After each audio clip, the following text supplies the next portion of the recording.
Muli na naman akong nagpagala-gala, nagpaseleb-seleb sa mga bagay-bagay na bago ko lang nakikita. Dito ngayon ako sa Sinas Indrinas Pasalubong. Hindi para bumili ng mga pasalubong dito, para lamang ako mag-imbestiga at magpaseleb-seleb dahil nga ito ay bago lamang sa aking paningin. Makikita ito dito along the highway dito sa Balibago. Malapit lang ito dito sa Rosie, Santa Rosa. Kaya nga ito si Kuis kasama, excited na, kaya for the go. Pagtapat ko dito. Kala ko nakasulat bawal ang pangit sa loob. Kala ko hindi ako makakapasok sa loob. Nakasulat pala dito, pahila daw ang pagbubukas. Kaya naman, hinila ko na. Mahila pa ng iba, hindi ko ma-experience ang pagbubukas nito. Pagpasok ko, napakaraming paninda. Hindi ko napapatagalin pa. Tuloy-tuloy ang pag-iimbestiga. Hindi ko ito tatantanan. Sumilip-selip na nga ako kaliwat kanan. Tingin doon, tingin dito. Yung tipo bang mamamakyaw. Pero hindi naman, nag-uulirat lang. Hilig lang talaga tayo magtatanong. Kulang na lang tanungin ko kung magkano lahat itong mga paninda dito. Hindi ko na nga sinubukan dahil baka pabayaran sa akin lahat. Wala akong maibigay. Kaya naman nandito ako para i-promote ang tindahan nyo. Siyempre, dinampot ko kagad itong paborito ko, chocolate chips na gustong gusto ko dahil ito'y matamis, kasing tamis ng pagmamahal ng misis ko, tulad din ng matamis na mga pangako ng mga jowa nyo. Hala agoy kung ano na naman lumalabas sa bunganga ko. Spensa, pare ko, mare ko, lubha lang talaga akong maraming salita, lalo na pagkaharap ko itong paborito kong pulburon. Buti na lang wala akong kinakaing pulburon. Durado hindi ako makakapagyaw-yaw dito. Ilang nanamnamin ko, ang sarap talaga at lasa nitong pulburong ito. Siyempre hindi ko palalampasin itong paborito ko,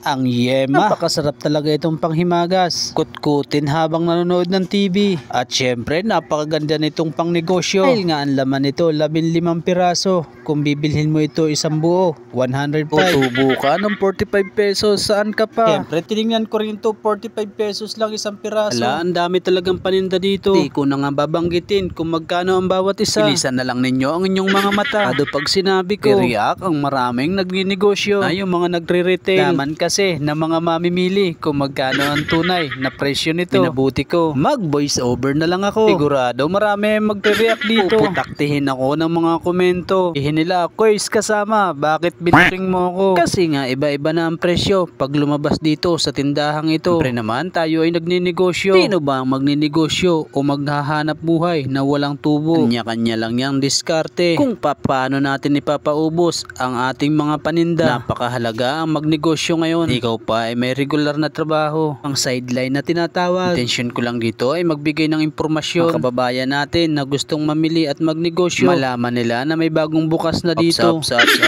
Nawin ko lang mga idol, walang bayad ang promotion na to. Layunin ko lang dito ay makatulong at makapagbigay ng impormasyon. Iisip ko kasi, lay mo makuha tayong model ng pulburon.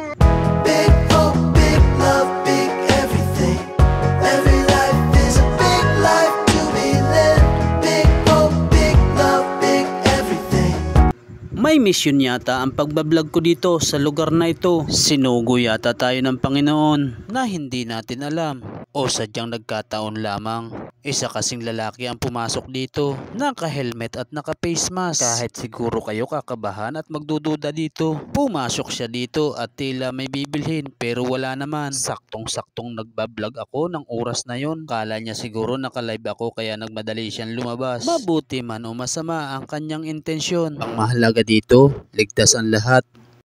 Napatanong tuloy ako sa tindera, ate sino ba yon? Supplier nyo ba? Duda-duda kasi ang kanyang kilos at nagmamadaling umalis. Man siya nakuhaan ng aking vlog, natutuwa na rin ako sa ganoong paraan. Naman ang kanyang binabalak, buti man yan o masama, sigurado nating ligtas ang lahat.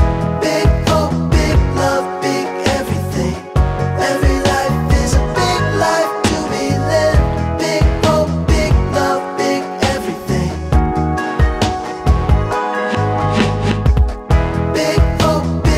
Peanut butter 90. Ayan, 90 at saka 110. Diba? Ito, peanut butter 50 pesos.